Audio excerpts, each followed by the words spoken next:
Bom dia a todos, mais uma edição do Diálogo na Web. Começo pedindo desculpas pelo nosso atraso involuntário, começaríamos às 11, estamos começando um pouco depois, mas valeu a pena esperar porque temos dois excelentes convidados aqui, dois jornalistas, Pedro Doria aqui imediatamente ao meu lado, a Cristina Tardáguila, acertei o... Perfeito. Trata-se de uma proparoxítona, não é isso? Cristina, que tem uma trajetória no jornalismo como repórter, acho que a última posição como jornalista foi na revista Piauí, criou a agência Lupa, que é uma agência, a primeira agência brasileira que faz verificação da veracidade das informações publicadas na imprensa em sentido amplo, incluindo redes sociais. E Pedro Doria, também jornalista, com passagem pelo Estado, assina uma coluna no Estado, também publicada no Globo, sempre voltado aos temas de tecnologia. E os temas hoje de tecnologia são temas que migraram para a discussão política. É um tipo de tecnologia que afeta a sociedade, talvez como nenhuma outra no passado afetou. O tema de hoje é o tema do impacto das mídias sociais no processo eleitoral. Mas eu queria fazer um pequeno esclarecimento para ninguém imaginar que nós vamos fazer aqui adivinhação dos efeitos que a mídia social terá sobre a votação de X, Y, Z candidatos. Vamos procurar entender um contexto no qual a disputa eleitoral ocorrerá no Brasil, contexto este em que as mídias sociais desempenham, sim, um papel muito relevante. Eu tomo esse mote para abrir a nossa conversa, lembrando que as eleições americanas tiveram as mídias sociais como um protagonista surpreendente. Pela primeira vez apareceu na discussão de redes sociais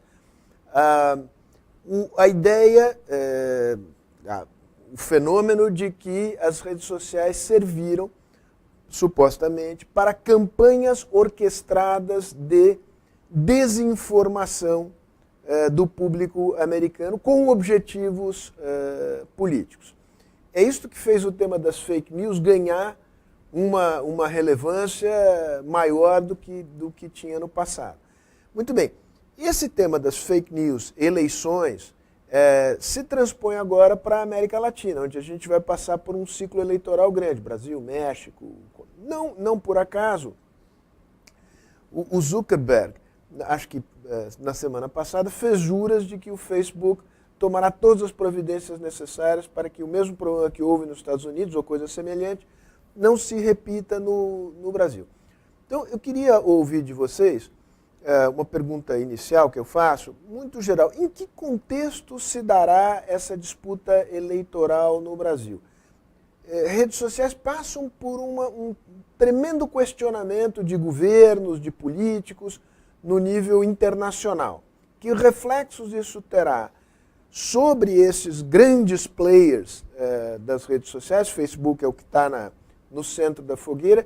E que efeito isso terá sobre a eleição brasileira? Antes de vocês responderem, eu queria dizer que as pessoas podem fazer perguntas pela página do Facebook, ou então Facebook da Fundação Facebook do Quebrando o Tabu, que é nosso parceiro em mais essa iniciativa, ou então pelo e-mail ao vivo, fundaçãofhc.org.br, tudo junto, sem cedilha, sem acento. Muito bem. Então, refaço a pergunta, começando pela Cristina. Em que contexto se dá essa disputa? Qual é o tamanho do problema do fake news? O que nós sabemos? O que nós não sabemos ainda? E como é que é possível enfrentá-lo? Bom, Sérgio, antes de nada agradeço o convite. É muito bom poder falar para toda essa plateia sobre um assunto que só vai esquentar daqui até o final do ano. Bom, a gente tem que entender o seguinte, que o volume é impossível de medir. né? Recentemente não, há cerca de um ano, o Zuckerberg disse que apenas 1% do Facebook era composto por notícias falsas.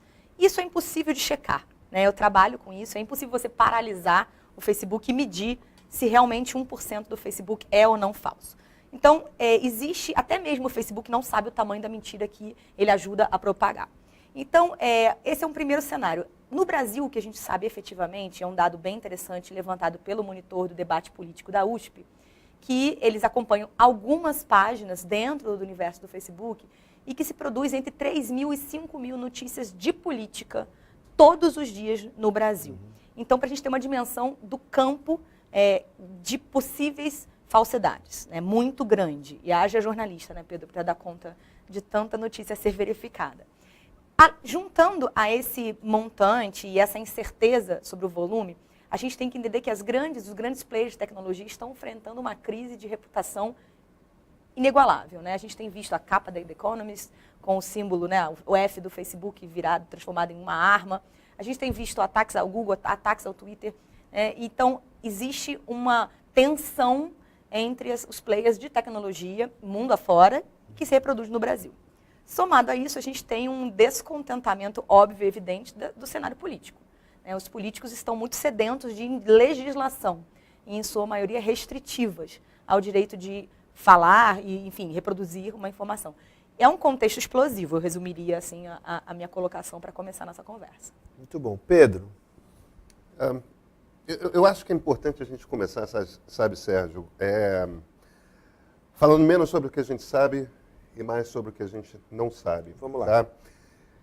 Se você pega, por exemplo, a Cambridge Analytica, que estava no Brasil, se é que não esteja ainda, né, que é a consultoria eleitoral usada tanto pela turma do Brexit no Reino Unido quanto pela turma do Trump nos Estados Unidos, e que usou, que é a origem, o uso dela do perfil de 51 milhões de pessoas no Facebook, é desse escândalo que nasce essa crise desse momento agora que a gente está vivendo, né?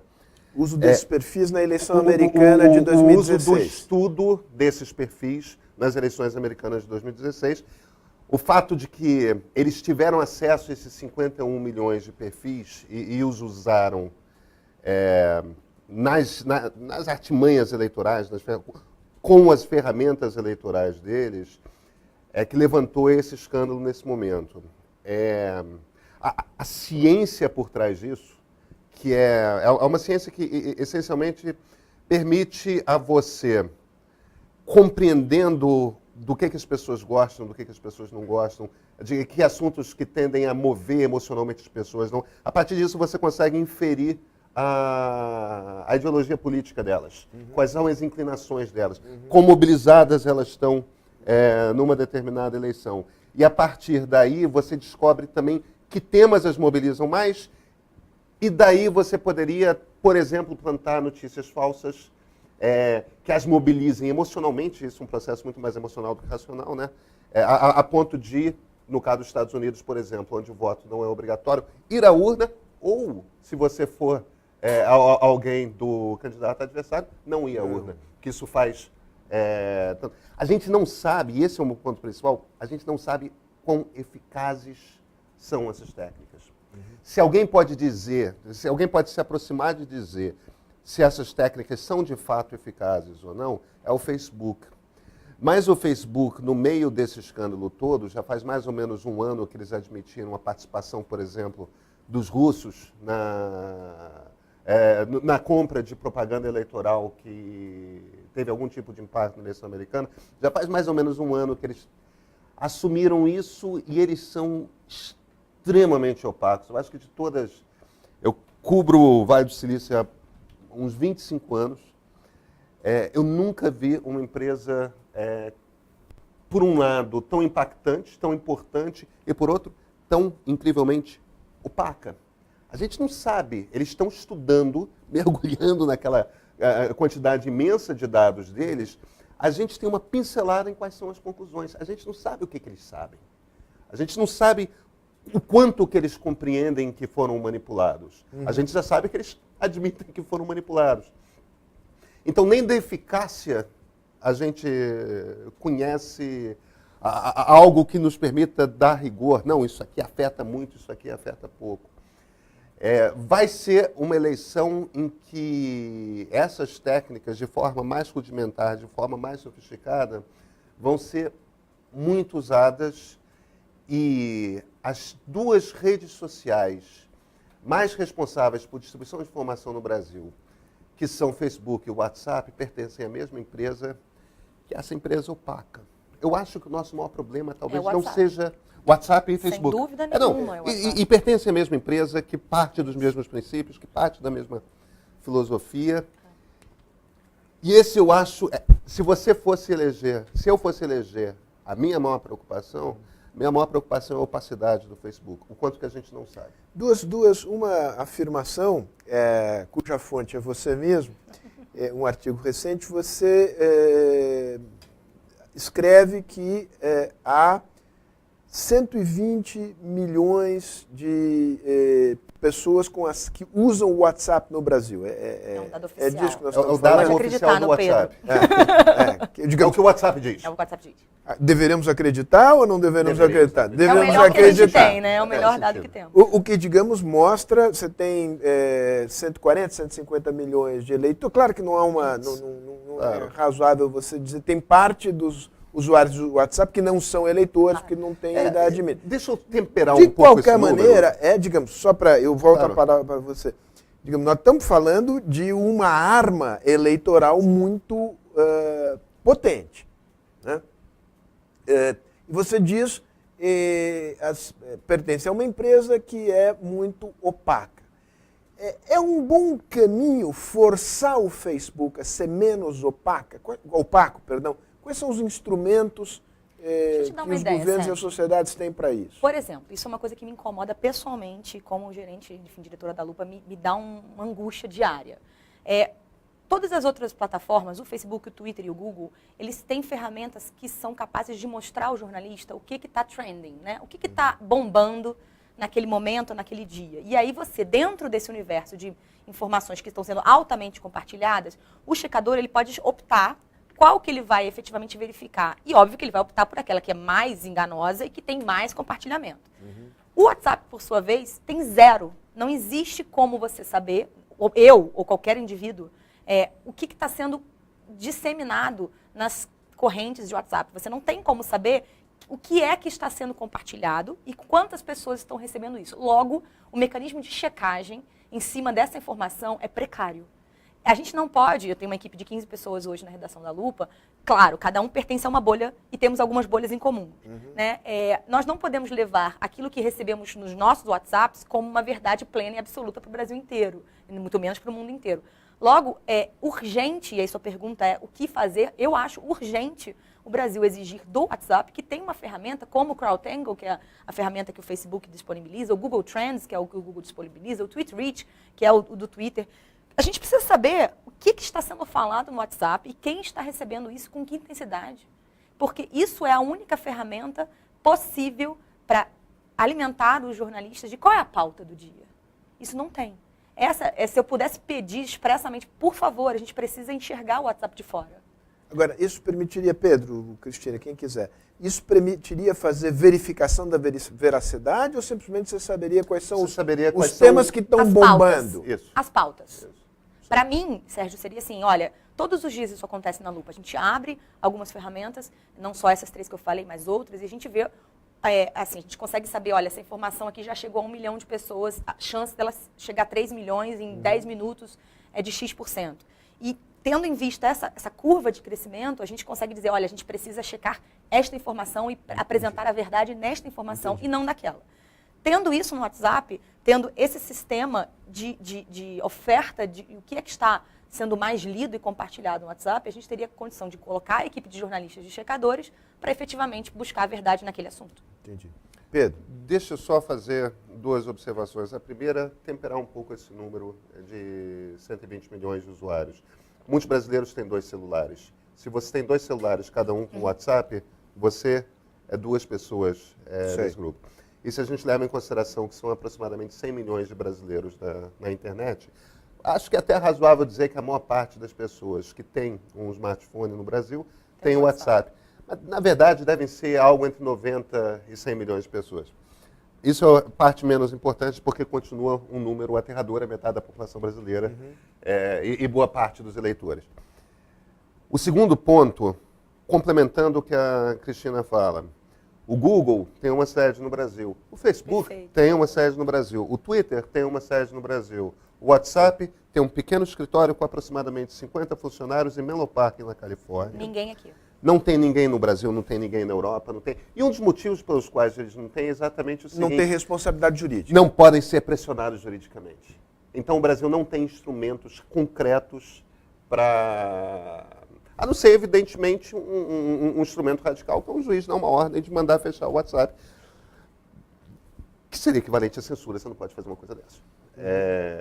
Não numa sociedade democrática. Como vocês reagiriam ao argumento de que, ora, isso é um espaço de privacidade das pessoas, é uma troca entre pessoas no WhatsApp, digamos, o Estado não tem nada que se meter para verificar o que está sendo ali intercambiado entre, é como, digamos, uma espécie de violação de correspondência. Faz sentido esse argumento?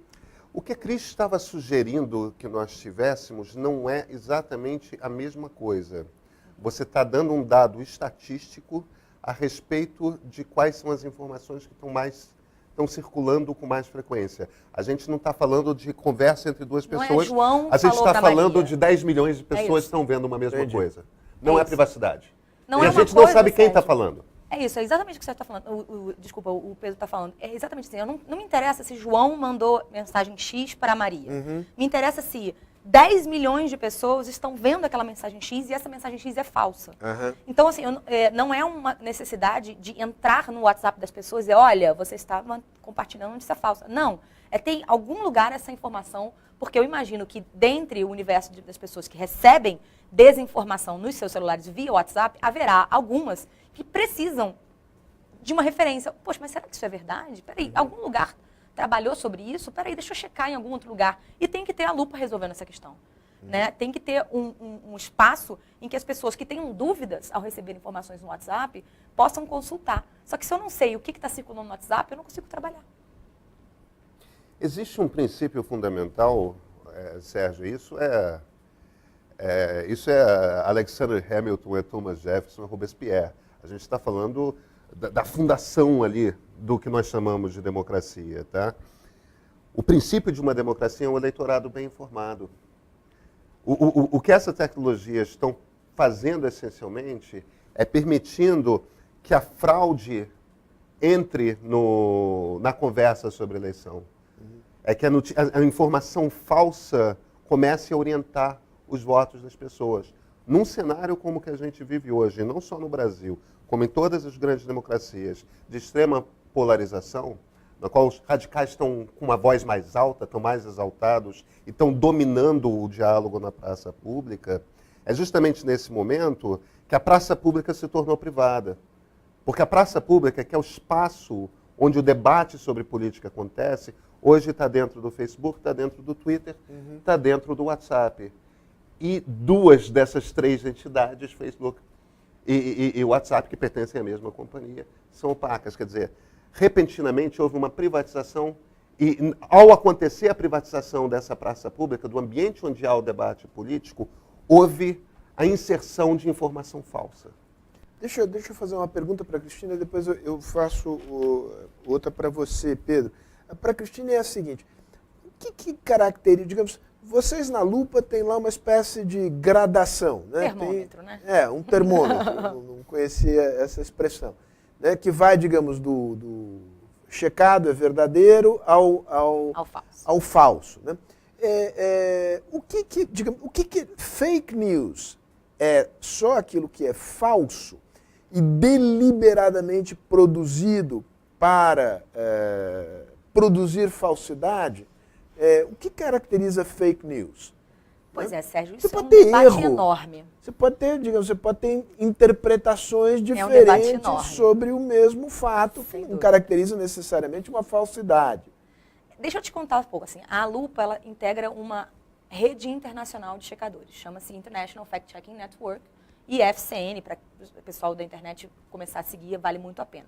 São 140 plataformas em mais de 50 países, fazendo verificação de frases mundo afora. Nós nos reunimos uma vez por ano e integramos um conglomerado ainda maior do que esse, que se chama First Draft, que são todos os jornalistas, mais todas as plataformas de tecnologia, mais as principais universidades do mundo, que estão justamente tentando, como é que a gente resolve essa questão das fake news? Quando você fala todas as plataformas, principais plataformas de tecnologia, de checagem de informação. De checagem de informação. Tá. Então, a gente, no First Draft, que é essa camada superior, estão todos os checadores, Sim. grandes jornais, grandes empresas de tecnologia, Google, Facebook, Twitter, todos eles estão. Estão também? Estão também. E põem dinheiro para financiar? Põe dinheiro no First Draft, que está abrigado dentro de Harvard. Sim. Ainda tem o pessoal da academia, estudando. Existe um debate enorme, e aí eu gosto de trazer isso para cá, porque esse grupo decidiu parar de usar a expressão fake news. Tá? Para a gente começar, a dificuldade de o que é fake news e o que não é. Começa o grupo do First Draft, e a Lupa se inclui nele, a gente parou de usar essa expressão. Por 3 razões bem objetivas. Parece bobeira, mas eu acho que vai fazer sentido se você me escutar um pouquinho. Que é o primeiro. Vou te escutar, claro. Fake news. Porque as pessoas falam assim, mas isso é uma besteira, porque isso é só uma nomenclatura. O problema é o problema, certo, mas se a gente não consegue definir o que é, claro, a gente não consegue combater. Fake news é o termo que foi catapultado pelo Trump e muitas vezes para atacar o jornalista que faz algum tipo de reportagem contra ele. Claro. Necessariamente verdadeira a reportagem e que ele não fica muito contente com o resultado. Número 2. Fake news parece uma expressão contraditória em si. Se é fake, não pode ser news. Porque a notícia não pode nascer na sua origem como falsa. Nenhum jornalista sério faz isso, seriamente. E terceiro, fake news, e toca exatamente na sua pergunta, ela parece uma expressão que ela fecha na notícia.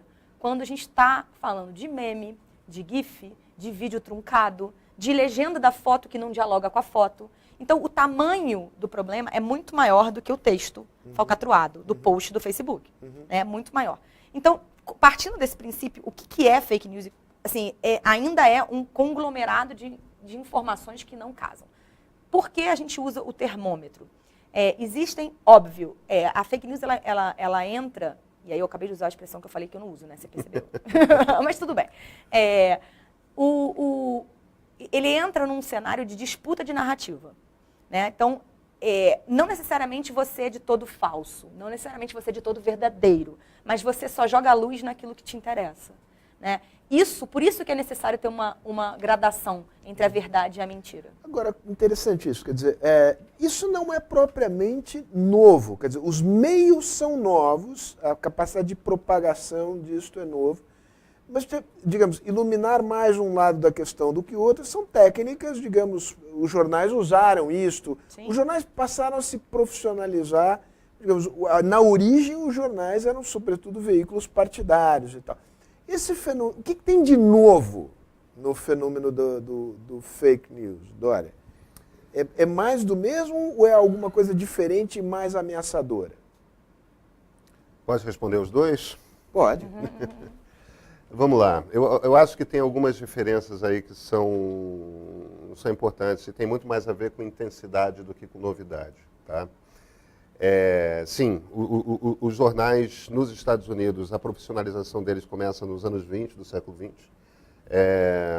No Brasil estava começando entre finais dos anos 50 e início dos anos 60. Foi interrompido naturalmente pelo golpe militar.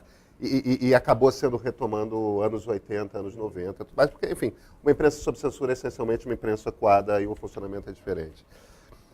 O profissionalismo da imprensa e a preocupação com começar a questionar, vem cá, o que é fato, o que não é, como é que você faz, quantas fontes você tem te afirmando esse fato para você poder publicar.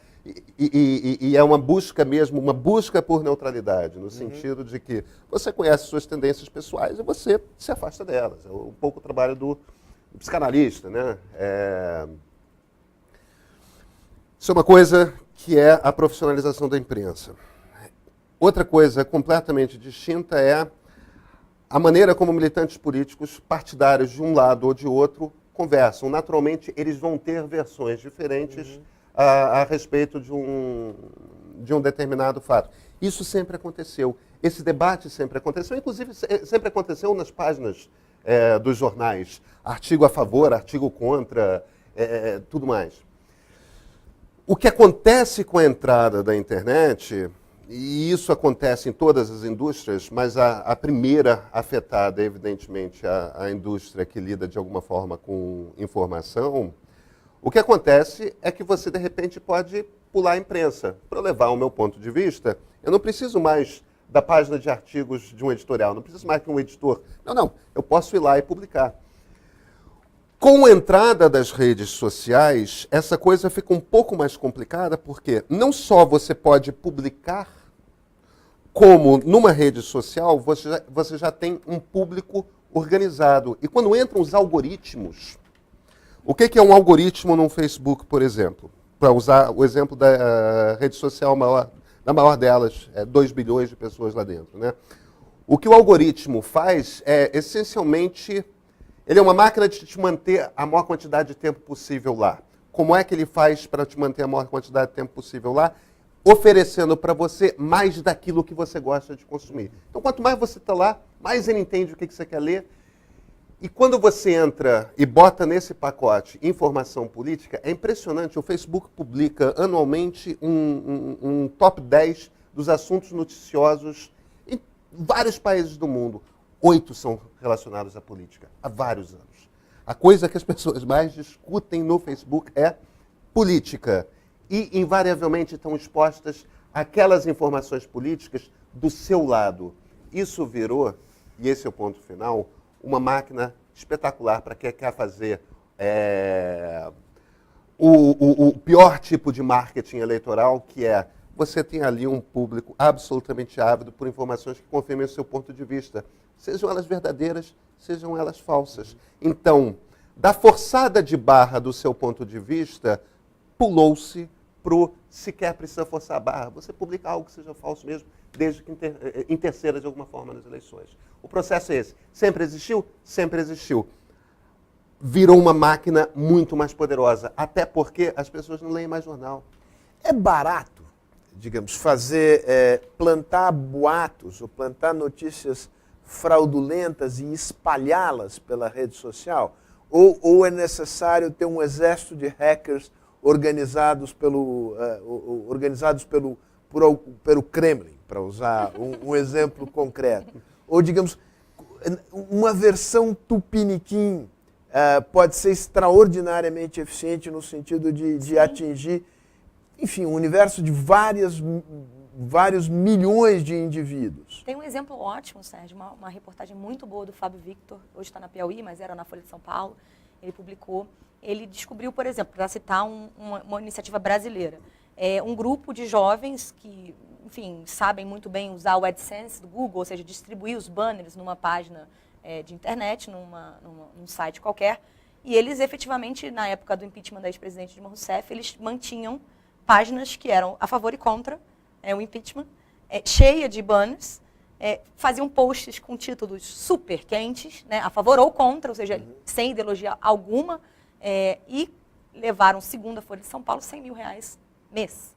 Né? Então, assim, não existe, é extremamente fácil você começa. Eu sempre costumo falar, acho que um dia eu vou trocar de lado. Acho que eu vou parar de checar e vou passar fazendo notícia falsa. Né? Porque eu vou ficar rica. Você está dizendo isso on the record.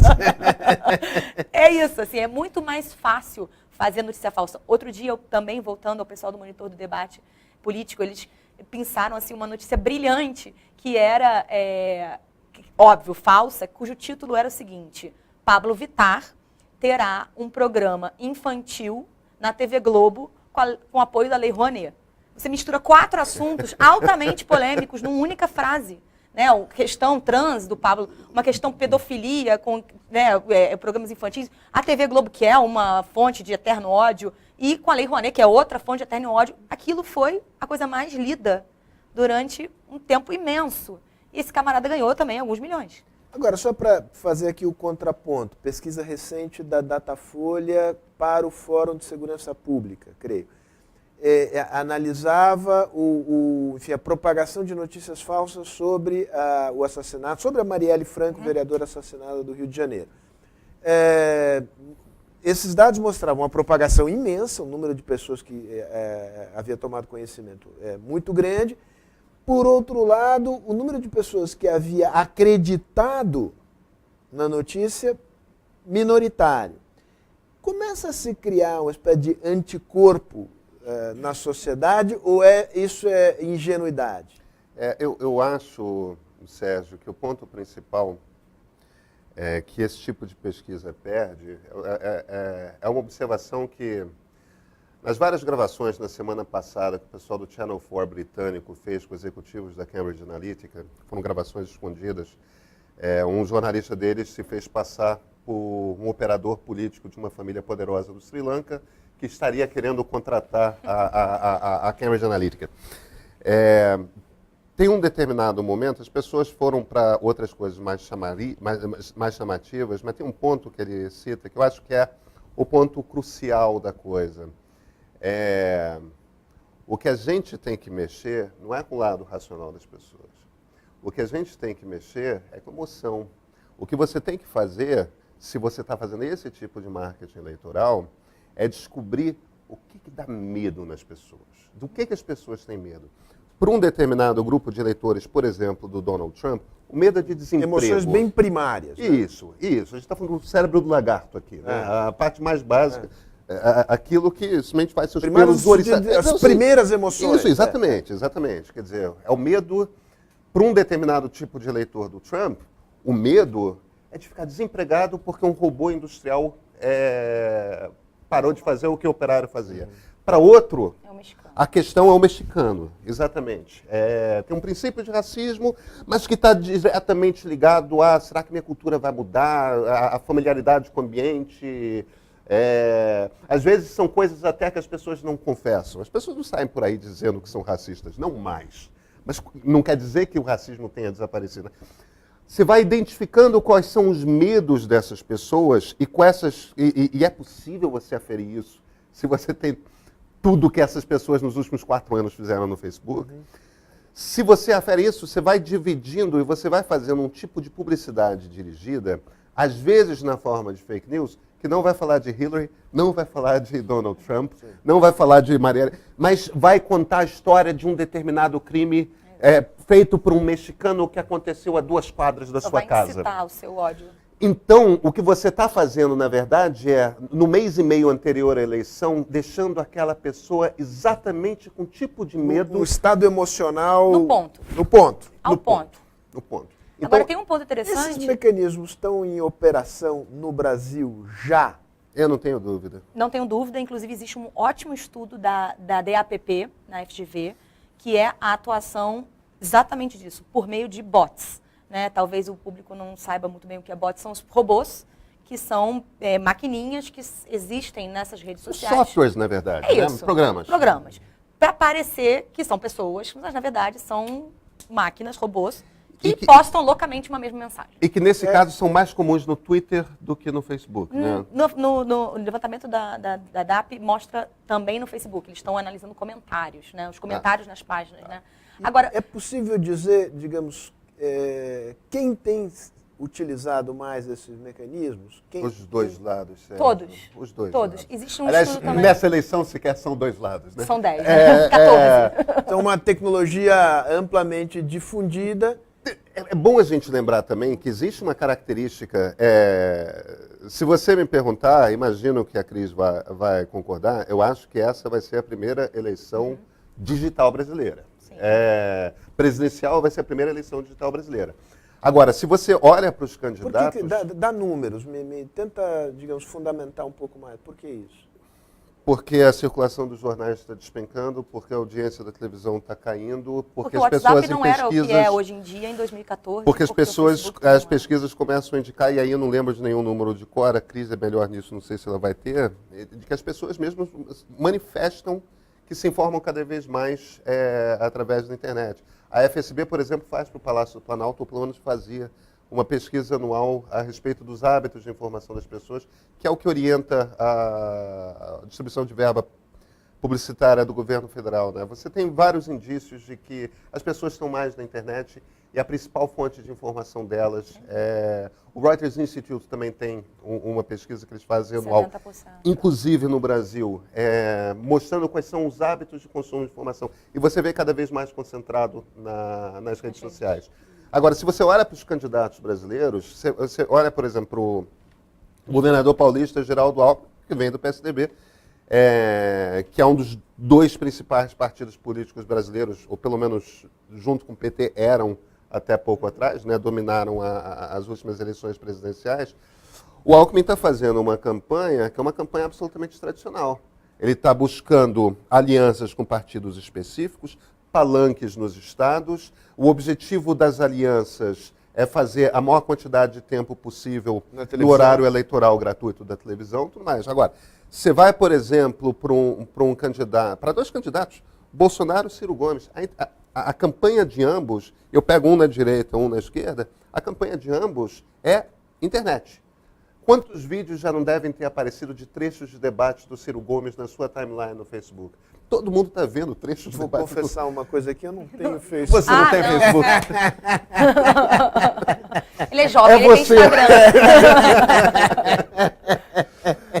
Mas quem tem Facebook, certamente nossos espectadores devem ter reparado o quanto que trechos de Ciro Gomes falando, ele fala com aquela verve toda, tem aparecido no Facebook. Assim como a trupe que o Bolsonaro juntou para defendê-lo e para agir de forma concertada nas redes e tudo mais, é imensa e é presente. Quer dizer, se você olha para os candidatos, você vê que há candidatos que estão apostando numa eleição ainda tradicional e há candidatos que estão apostando numa eleição digital. Quem que vai, não são só esses, evidentemente, eu só usei como exemplo, quem que está certo, a gente vai descobrir no final dessa história.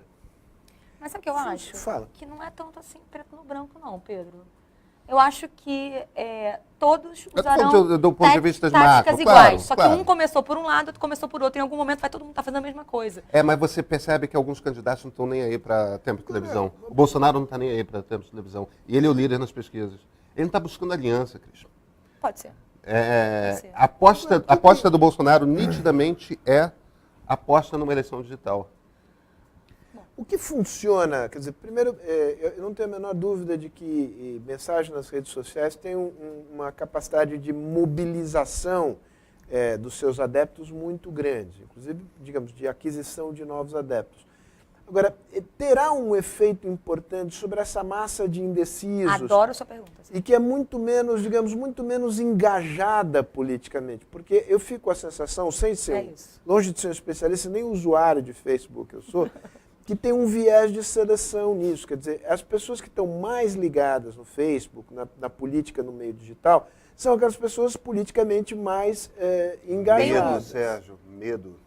Mas tem um estudo bem interessante. Então vamos lá, eu já fiz a minha pergunta, respondam como Vamos para os números que tem. Um estudo, de novo, vou falar para o Hortelado lá na USP, está fazendo bons levantamentos em relação a isso. O grupo dele é excelente, né? É excelente, muito bom. E eles fizeram, enfim, tentaram medir, afinal de contas, qual o tamanho das bolhas, né? A esquerda e a direita, dentro desse universo definido de páginas que ele resolveu analisar. E ele chega à conclusão de que aproximadamente 15 milhões de brasileiros estão polarizados, seja para um lado ou para o outro. Ou seja, se a gente tem mais ou menos 140 milhões de pessoas com direito a voto, né, a gente está falando que tem muita gente no meio do caminho. E que bom! Né? É para esse grupo, eu costumo falar, eu falo isso muito para a minha equipe, eu falo, a gente trabalha para este grupo do meio. Eu não trabalho para despolarizar ninguém. Porque é um trabalho quase em vão. E isso é uma experiência, inclusive, do PolitiFact, que é a principal página de fact-checking nos Estados Unidos, eles chegaram a essa conclusão. Que é muito difícil você dizer, olha só, o Trump é feio, a Hillary é feia, para quem acha eles lindos. Então, o trabalho do checador e do jornalista médio é para evitar que essas duas bolhas, elas sejam, rumem em direção ao centro. Né? O que a gente não quer é um país 50%, 50% divididos. Então, é para esse grupo justamente que eu acho que todo o esforço do bom jornalismo tem que ser feito. É para esse grupo que a checagem tem que ser entregue. É para esse grupo que um eventual posicionamento das tecnologias das plataformas eles têm que pensar. É para esse grupo. Porque o resto dificilmente você vai conseguir mobilizar. Eles já estão presos, né, naquele 2 mais 2 igual a 5. Eles não querem mais saber outra coisa. Então, e é interessante, a gente, sempre que eu vou a todos os eventos sobre notícia falsa, Sérgio, eu tenho essa sensação de que a gente gasta muito tempo falando sobre esses 15 milhões polarizados. Tem um pouco essa sensação. Pode ser uma coisa ingênua, digamos assim, como eu desejo moderação, eu espero que o grupo de pessoas fanatizadas de um lado ou de outro não ocupe um espaço maior. Mas aí eu te devolvo.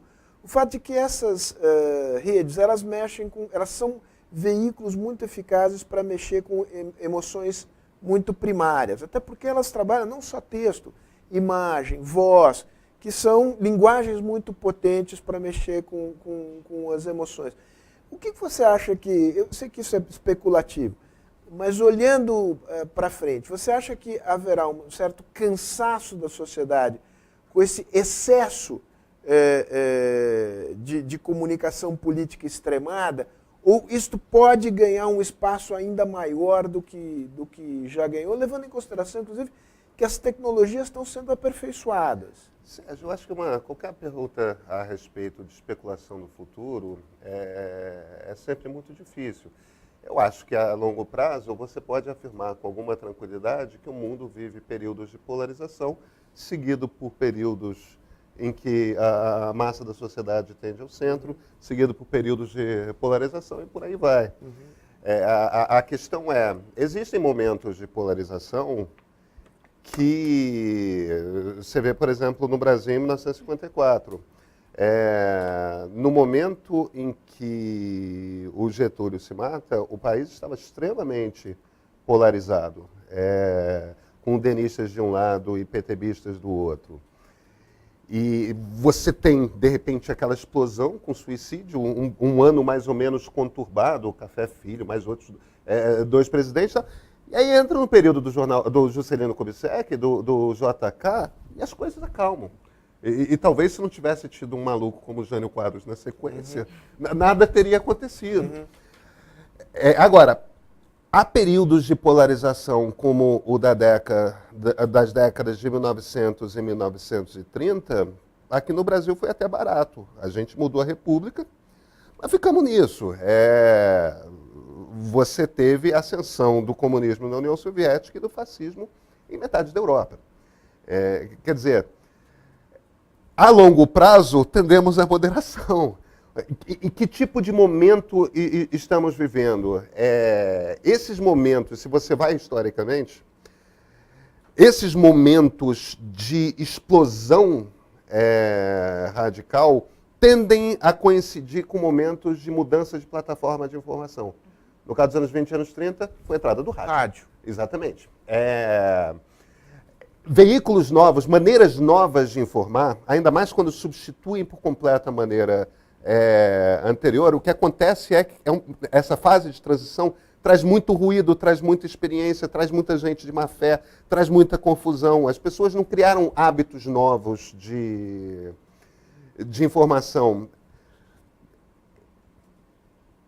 Para pensar, se a gente for perfeitamente razoável, hoje mesmo, a internet elegeu um cara que aparentemente é um liberal clássico, né? O Emmanuel Macron, na França. É aquele cara que acredita tanto em que o Estado deve à sociedade determinados tipos de serviços públicos, assim como um cara que considera que a economia de mercado é importante ser respeitada, tem que ter sua independência, mas quer dizer, é um cara extremamente moderado.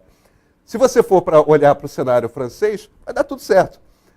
Não no sentido de que o Macron seja a solução, mas no sentido de que a sociedade busca moderação para se recompor. Se você olhar para os Estados Unidos, meu Deus do céu, eles elegeram um cara como Donald Trump, que é um sujeito intempestivo, que sai demitindo metade da Casa Branca, que demite diretor do FBI, que está investigando aí. Quer dizer, é um total rompimento com todas as tradições americanas, não importa se do Partido Republicano ou do Partido Democrata. Eu não sei o que está acontecendo. O Brasil pode eleger Ciro Gomes e Jair Bolsonaro, o Brasil pode eleger Joaquim Barbosa ou Geraldo Alckmin. Estamos passando por um período de instabilidade e eu acho que a gente está naquela fase, tudo pode acontecer. Mas eu acho uma coisa, a gente tem um timing aqui, Sérgio, que eu acho fantástico e é uma coisa que a Lupa aposta insistentemente, que é o seguinte, a polarização existe a disputa pela narrativa, mas vem ganhando terreno a ideia de que o cidadão precisa ser um cidadão digital consciente. Né? Até um ano atrás, eu ia fazer palestras sobre fake news ao redor do planeta, né? E muitas pessoas não entendiam muito bem do que eu estava falando. Assim, vou levar mais atrás ainda. Em 2014, quando eu estava no Globo com o Pedro, e a gente fez o Preto no Branco, foi o primeiro bloco de fact-checking do Brasil, a minha tia, que é uma senhora de 70 anos, não sabia o que eu estava fazendo. Aí aparece o Trump, essa figura, esse mitômano clássico, e, de repente, o mundo entende o que é fact-checking, entende que existe notícia falsa e entende que ela pode provocar muito dano. Ou seja, a gente entende no Brasil já um morto por notícia falsa. A Fabiana de Jesus, no Guarujá, em 2014, a ser confundida com um retrato falado postado no Facebook. Bom, então existe um momento, eu acredito muito nisso, é um momento de educação digital. Eu não sei se isso chega a todos os rincões do Brasil. E para isso eu estou trabalhando. Mas eu acho que a gente precisa mobilizar, e aí até recentemente publiquei uma carta aberta ao ministro Luiz Fux, do TSE, dizendo que, olha, nós precisamos alertar o cidadão médio, e abaixo da média também, de que eles receberão notícias falsas. E que eles são capazes de fazer uma mínima checagem. É possível isso. Não precisa esperar que os 15 checadores da Agência Lupa resolvam o problema da desinformação nacional. Né? Todos os brasileiros têm capacidade de verificar se a URL de um determinado post está se fazendo passar por um meio de comunicação X ou Y, se a data daquele post é recente ou é uma coisa velha que está sendo requentada, se o autor daquela informação tem algum interesse naquela divulgação, se é alguém que você já conhece antes, é capaz, um nível acima, um pouco mais, um nível cultural um pouco acima, de usar ferramentas como o Google Image para saber se a foto foi manipulada ou não, o TinEye, que é uma outra ferramenta para dizer quando foi a foto postada pela primeira vez na internet, aí você comprova que uma imagem é velha. A Justiça Eleitoral absorveu essa sua mensagem? Quer dizer, Sim. Haverá uma iniciativa da Sim. Justiça Eleitoral pedagógica, no sentido de dizer, olho lá, esses são indícios de fake news. Sérgio, eu não posso me antecipar a nenhum anúncio do TSE, evidentemente, mas estive em reunião com eles lá. Você faz parte daquela comissão que a Justiça Eleitoral criou? Não, porque tem a BIM e o Exército, acho que eu não devia estar lá. Eles podiam me prender.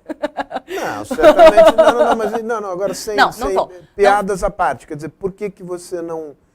Há representação da sociedade nessa comissão? Se não há, por que não há? O que... Sérgio, eu entendo que e aí eu falo pessoalmente, não falo como agência Lupa, eu entendo que essa comissão vai pelo caminho equivocado.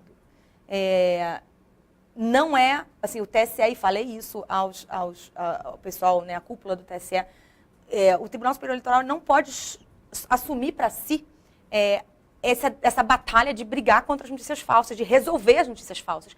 É muito além da força do TSE.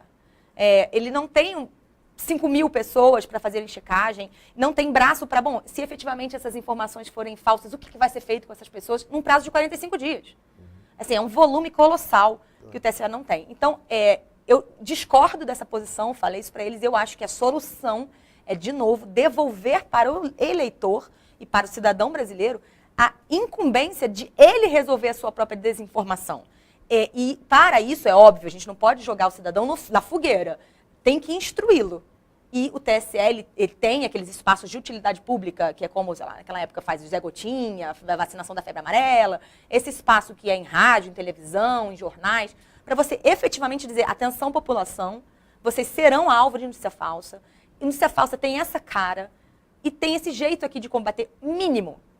Na dúvida, existem essas fontes de informação. Enfim, dá para o eleitor a parafernália, enfim, para que ele consiga fazer o mínimo. Né? Eu acho que, voltando à crítica ao grupo de trabalho, ao GT, não é pela força, não é pela legislação, porque aí a gente vai começar a tangenciar o que a gente tanto teme, que é a censura. Esse eu acho que é um tema importante da gente, a gente já está se encaminhando para o final, acho que tem mais algum tempinho. Eu queria que vocês comentassem esse risco que na tentativa de regulação, necessária, é tênue a fronteira. Eu não acho, eu não concordo que regulação seja necessária. Eu acho que se você está falando de regulação sobre a quem pertencem os dados que você põe numa empresa de tecnologia, eu acho que ali você pode ter uma conversa sobre regulação, sim. E começar a partir do princípio de que as informações a meu respeito que estão dentro do Facebook pertencem a mim, não ao Facebook. Eu acho que essa discussão nós podemos ter. Agora, regular a informação, não. Você não pode tornar ilegal o ato de mentir. Exato. Porque aí a gente vai ter que estabelecer um comitê de censura para definir o que é mentira. Não queremos isso. Muito menos em ano eleitoral. Muito menos em ano eleitoral. Claro que haverá certamente uma enxurrada de políticos entrando com ações para dizer que estou sendo caluniado. Não, claro. E independentemente disso, nós não queremos um órgão público cujo trabalho é decidir o que pode e não pode ser publicado. Perfeito. Não importa qual critério. E não importa quem esteja lá dentro. Não, já tivemos isso. Não queremos. Isso não pertence ao governo. Isso não pertence ao Estado. Agora, existe algo que pertence à sociedade? Deixa eu te atrapalhar. Só para, digamos, caso recente, acho que o Poder Judiciário determinou, não sei se foi uma iniciativa do próprio Facebook ou foi uma determinação do Poder Judiciário, retirada de conteúdo ofensivo e mentiroso. É pós-publicação. Contra É pós-publicação. O que a gente está falando é de censura prévia. Ah, tá bom. Digamos que você falou, não, regulação de maneira nenhuma. O Poder Judiciário... Não, mas aí se trata pode de instrumentos responsabilizar. Legais. Existem instrumentos legais, como, por exemplo, processos relativos à calúnia de difamação. São processos clássicos. O que eu estou falando aqui é essencialmente de censura prévia. Tá. Você não quer que exista um órgão público cujo objetivo final seja estabelecer o que pode e não pode ser dito. Claro. Agora, se você como cidadão, ou mesmo seja uma pessoa física, seja uma instituição, quiser recorrer à justiça porque acha que foi de alguma coisa, de forma prejudicado por algo que foi dito por outrem, mas nós não precisamos de leis novas. As leis que temos já dão conta desse processo. Agora, existe uma outra questão, imagino que a Cris vá concordar comigo, a solução para fake news é notícia de verdade, é informação de verdade, é acesso à informação. E nós vivemos no Brasil, não só no Brasil, em todo o Ocidente, nós vivemos uma crise extremamente grave da imprensa profissional. E quando eu falo de imprensa profissional, eu estou falando de pessoas cujo trabalho é ser jornalista. Não estou falando necessariamente dos grandes grupos tradicionais de comunicação. Existe uma crise enorme. As redações brasileiras perderam algo nos últimos 5 anos como 30% e 40% do seu pessoal. Existe muito menos gente produzindo notícia. É verdade que existem startups como a Lupa, como o Meio, que é a newsletter que eu faço, como algumas outras. Existem startups que não substituem de forma alguma, pelo seu tamanho, o que nós tínhamos de acesso de produção de notícia. Porque, no fim das contas, é jornalista trabalhando. Às vezes trabalhando nas mesmas coisas, levantando informação. É mais disso que o Brasil precisa. Não só o Brasil, como qualquer país democrático. Nós precisamos de variedade de fontes de informação que sejam profissionais. E aí, 2 pontos. Primeiro, na minha opinião, isso é um movimento que já acontece nos Estados Unidos, no Brasil é muito incipiente.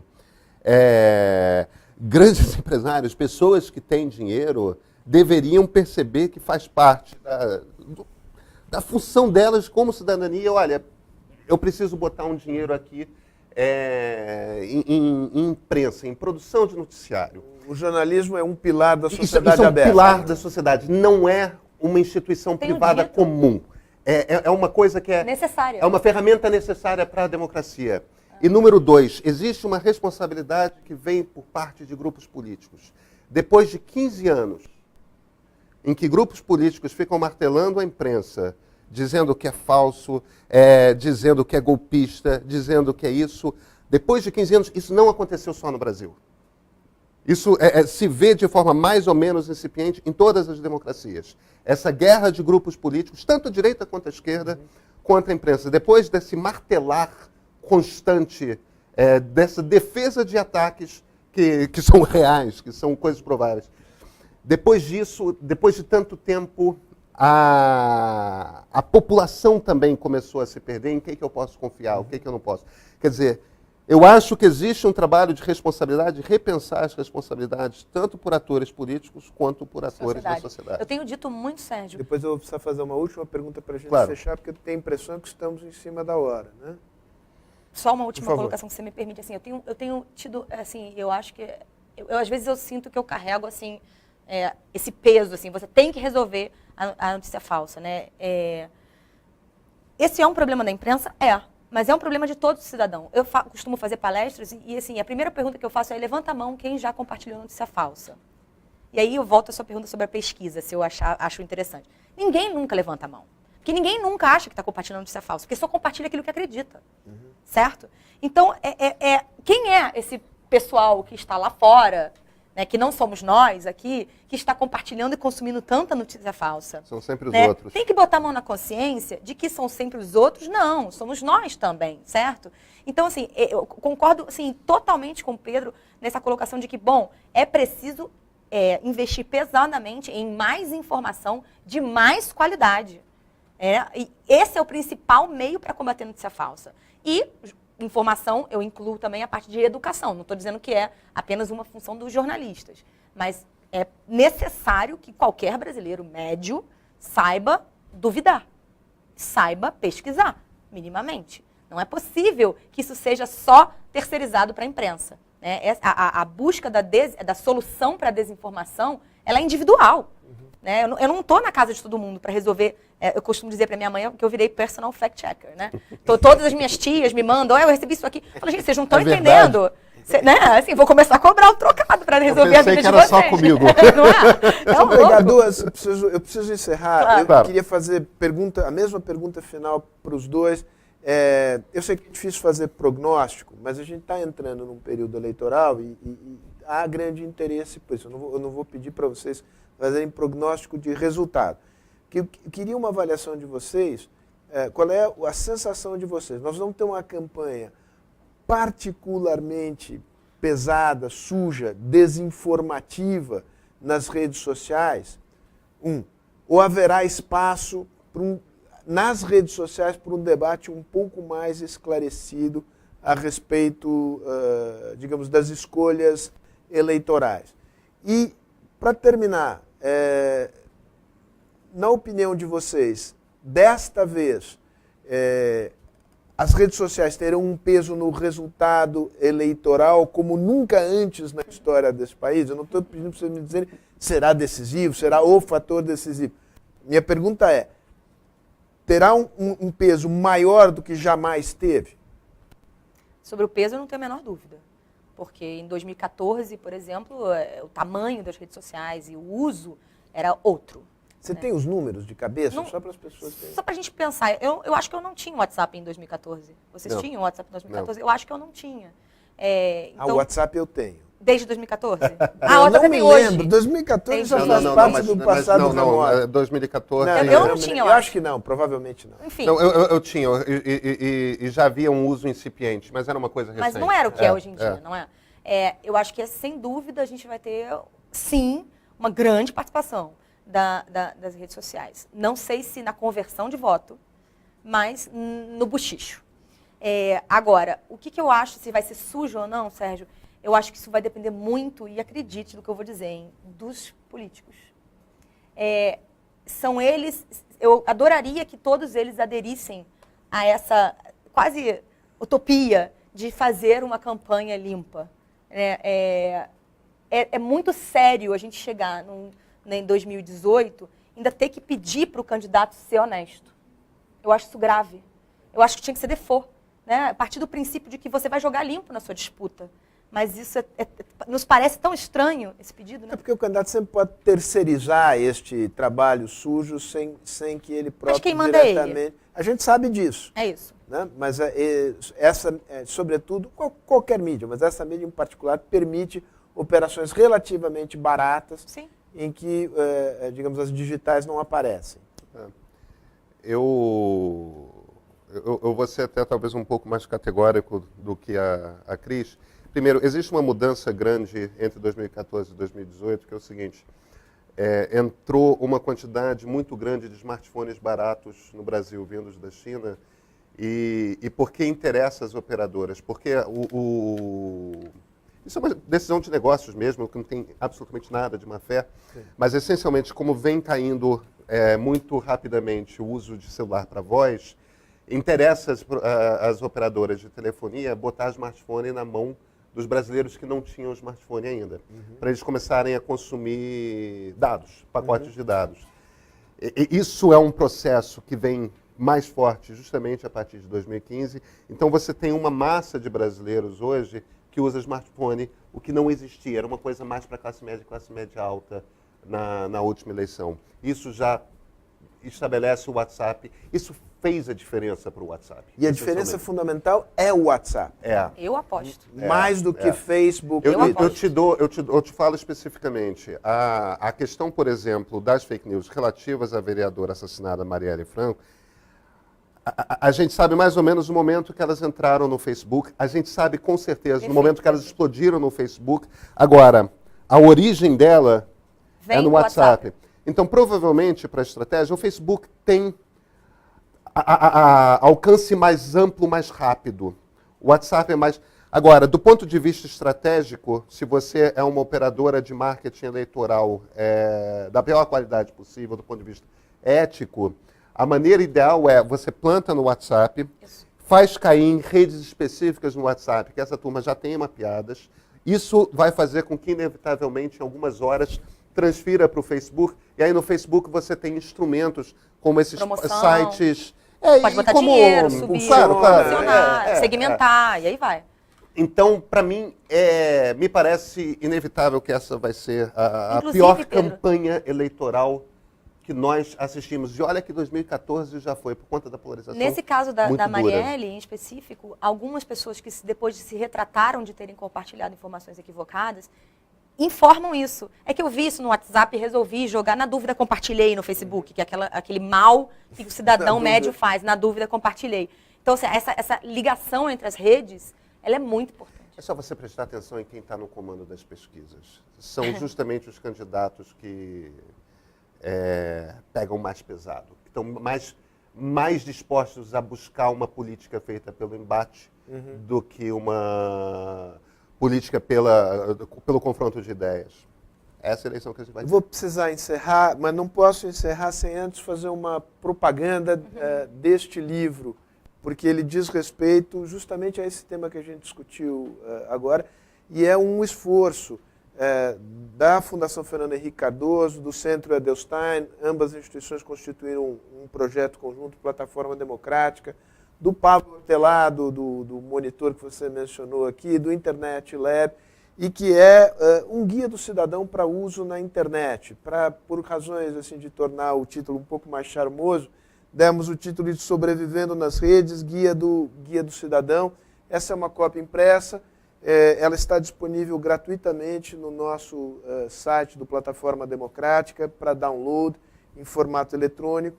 E hoje, à tarde, às 18 horas, haverá um debate com o Pedro e com o Bernardo Sorge, que é o coordenador, o principal responsável pela elaboração desse livro, no Teatro Eva Hers, uma iniciativa nossa em conjunto com a CBN. Todos estão convidados, a regra é quem chega primeiro, senta. Espero contar com a presença de todos e agradeço imensamente a conversa que tivemos aqui. Tem muito pano ainda para manga. Eu sei que essa é uma expressão antiga do período anterior e cada vez eu me sinto mais um dinossauro, mas é um dinossauro que sobrevive. Então eu agradeço a todos aqui mais uma vez. Obrigado, Pedro. Obrigado, Cristina. Ótima conversa. Até a próxima.